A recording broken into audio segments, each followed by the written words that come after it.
할렐루야, 6월 셋째 주를 시작하는 월요일 아침입니다.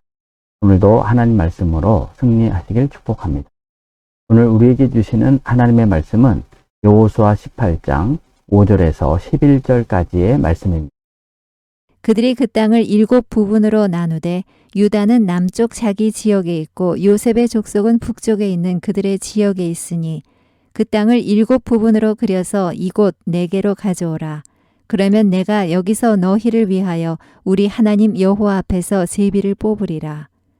레위 사람은 너희 중에 분깃이 없나니 여호와의 제사장 직분이 그들의 기업이 됨이며 갓과 루벤과 므낫세 반지파는 요단 저편 동쪽에서 이미 기업을 받았나니 이는 여호와의 종 모세가 그들에게 준 것이니라 하더라. 그 사람들이 일어나 떠나니 여호수아가 그 땅을 그리러 가는 사람들에게 명령하여 이르되 가서 그 땅으로 두루 다니며 그것을 그려 가지고 내게로 돌아오라. 내가 여기 실로의 여호와 앞에서 너희를 위하여 제비를 뽑으리라 하니 그 사람들이 가서 그 땅으로 두루 다니며 성읍들을 따라서 7 부분으로 책에 그려서 실로 진영에 돌아와 여호수아에게 나아오니 여호수아가 그들을 위하여 실로의 여호와 앞에서 제비를 뽑고 그가 거기서 이스라엘 자손의 분파대로 그 땅을 분배하였더라. 베냐민 자손 지파를 위하여 그들의 가족대로 제비를 뽑았으니 그 제비 뽑은 땅의 경계는 유다 자손과 요셉 자손의 중간이라. 하나님의 유업에 대한 적극적 신앙을 하나님의 백성은 가져야 합니다. 그렇다고 적극적인 신앙을 가졌다고 해서 하나님의 유업이 자신의 것이 되는 것은 아닙니다. 그 신뢰가 요셉 자손 중 에브라임과 므낫세가 하나님께서 그들에게 준 땅이 적다고 더 요구한 일을 한 것입니다. 그들은 다른 지파에 비해 더 많은 땅을 분배받았지만 그 지파의 목을 가진 자신들에게 한 제비, 한 분깃만을 주었다며 여호수아에게 땅 분배에 대한 불평을 한 것입니다. 이에 대해 성경은 그들이 이런 땅 분배에 대해 불평한 것은 하나님의 유업이 적어서가 아니라 그들의 소유욕 때문이라고 말씀합니다. 소유욕에서 시작한 적극적인 신앙이 결국은 하나님께 주신 유업에 만족하지 못하고 불평하는 일을 가져옴을 말씀하고 있는 것입니다. 반면에 유다 자손을 제외한 나머지 7 지파는 가나안 땅을 분배받은 후에도 자신들의 지분에 대한 요청을 하지 않았습니다. 왜냐하면 가나안 땅 정복 후 가나안 땅에 거하는 일에 만족하고 있었기 때문입니다. 그 결과 이들은 자신의 지분을 달라고 요청하지 않고 안주하는 삶을 산 것입니다. 이때 여호수아는 7 지파의 신앙을 소극적 신앙에서 적극적 신앙으로 바꾸기 위해 이스라엘의 거점을 길갈에서 실로로 옮기는 일을 합니다. 다시 말해서 하나님을 예배하고 하나님과 교제함을 통해 적극적인 신앙인이 되게 하는 일을 한 것입니다.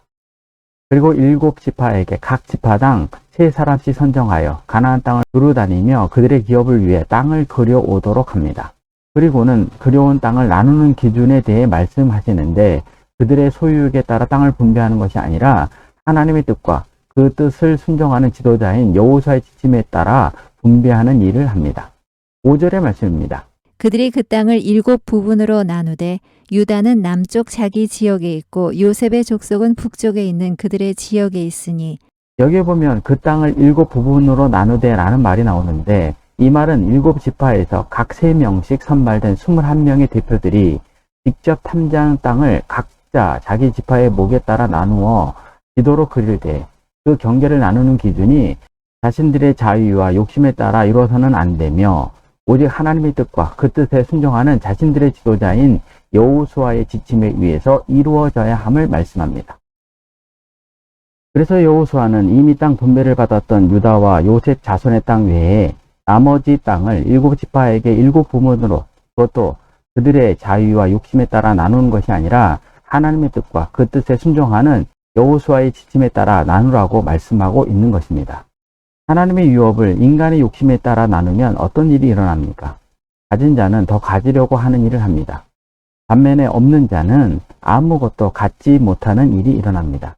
이런 일이 없도록 여호수아는 하나님의 땅 분배에는 절대로 인간의 자유와 소유욕과 같은 욕심에 따라 땅 분배를 해서는 안 됨을 말씀하고 계시는 것입니다. 그러면서 여호수아는 그려온 땅 지도를 가져오게 하고 자신이 여호와 앞에서 제비를 뽑아 그 땅을 분배할 것을 말씀합니다. 6절의 말씀입니다. 그 땅을 7부분으로 그려서 이곳 내게로 가져오라.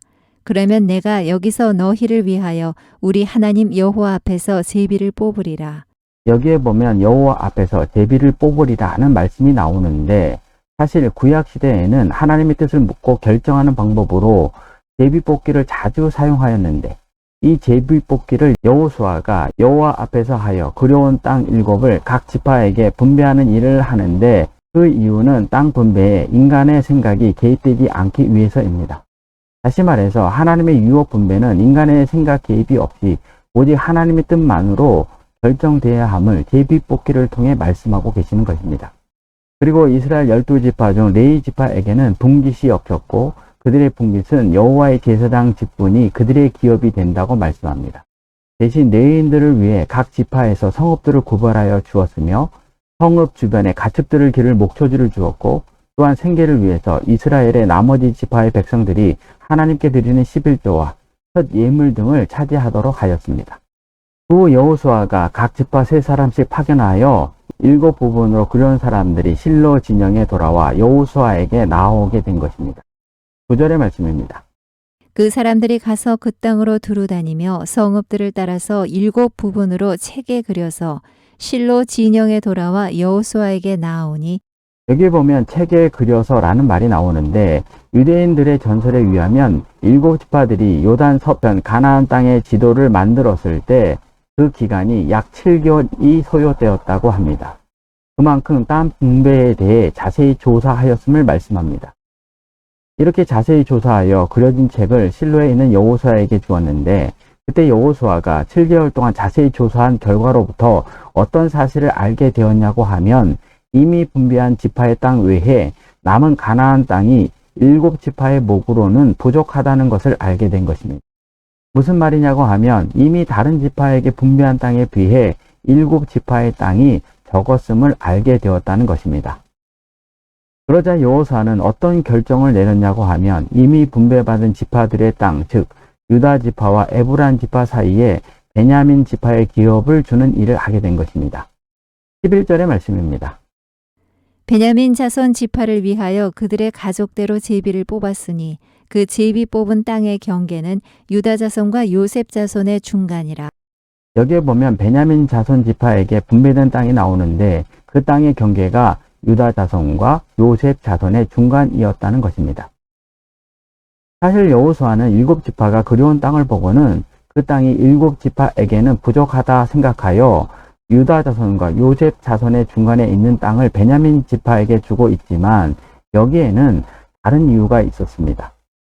그것은 가나안 땅에 정착하고 자신의 지분에 대해 소극적이었던 7지파 중 베냐민 지파가 소극적 신앙에서 적극적 신앙을 가지자 여호수아는 이 일을 통해 모세가 베냐민 지파에게 축복했던 신명기 33장 12절의 축복이 이루어지는 일을 하고 있었던 것입니다. 신명기 33장 12절의 말씀입니다. 베냐민에 대하여는 일렀으되 여호와의 사랑을 입은 자는 그 곁에 안전히 살리로다. 여호와께서 그를 날이 마치도록 보호하시고 그를 자기 어깨 사이에 있게 하시리로다. 이 축복의 결과로 베냐민 지파는 유다 자손과 요셉 자손의 땅 중간에 있는 실로에서도 가까운 곳의 땅을 분배받았고, 또한 후일 하나님의 백성의 성지가 될 예루살렘도 가까이 있는 곳의 땅을 분배받게 된 것입니다. 무슨 말입니까? 베냐민 지파가 유다 자손과 요셉 자손 다음으로 하나님을 예배하고 하나님과 교제할 수 있는 가장 가까운 곳의 땅을, 그것도 유다 자손과 요셉 자손이 받았던 땅 중에서 선별하여 베냐민 지파가 받게 됨을 말씀하고 계시는 것입니다. 소극적 신앙을 하나님에 대한 참된 예배와 교제를 회복하여 적극적 신앙이 되게 하자 하나님은 모세에게 약속했던 그 축복이 지금 베냐민 지파에게 이루어지게 하고 있는 것입니다. 이 사실을 기억하고 우리가 하나님의 축복이 이루어지고 하나님께서 가장 좋은 땅 분배를 받기 위해 우리가 해야 될 일은 무엇이냐는 것입니다.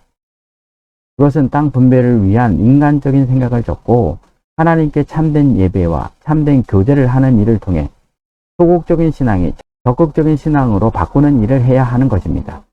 그때 하나님이 우리를 축복했던 그 말씀이 우리 삶의 현장에서 이루어짐을 하나님은 베냐민 지파를 통해 보이시고 계시는 것입니다. 적용입니다. 여호수아가 실로에서 7지파가 그려온 땅을 보고 분배할 때 땅 분배의 기준으로 여호수아가 여호와 앞에서 제비뽑기를 통해 분배한 이유는 무엇이고 그 사실을 통해 무엇을 깨닫습니까? 여호수아가 7지파가 세밀하게 조사하고 그려온 책을 보고 7지파에게 분배할 것이 부족하다고 생각하고 유다 자손과 요셉 자손의 땅 중간에 베냐민 지파의 땅을 분배한 이유는 무엇이고 그 사실을 통해 무엇을 깨닫습니까? 하나님의 유업은 우리 생각을 좇고 하나님 뜻과 그 뜻에 순종하는 여호수아의 지침에 따라 분배됩니다. 그렇다고 해서 우리가 할 수 있는 것이 아무것도 없는 것은 아닙니다.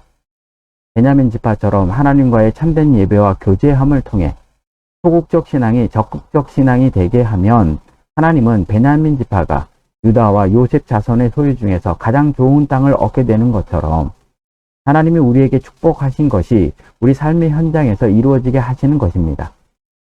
이 사실을 기억하고 이번 한 주간 우리의 소극적 신앙이 적극적 신앙이 되게 함을 통해 하나님의 축복이 나와 우리 가정 가운데 이루어지는 한 주간이 되시길 축복합니다. 기도하겠습니다. 하나님의 유업을 적극적으로 얻도록 하시는 하나님 아버지, 저희들이 세상의 유업을 얻기에는 분주하지만 하나님의 유업을 얻는 데는 소극적이었던 과거의 삶을 회개합니다. 베냐민 지파처럼 소극적 신앙을 적극적 신앙이 되게 하기 위해 지금보다 더 적극적으로 하나님을 예배하고 교제하는 하나님의 백성이 되게 하셔서 우리가 마땅히 얻고 누려야 할 유업을 베냐민 지파처럼 얻고 누리는 하늘의 백성이 되게 하여 주옵소서. 예수님의 이름으로 기도를 드립니다. 아멘.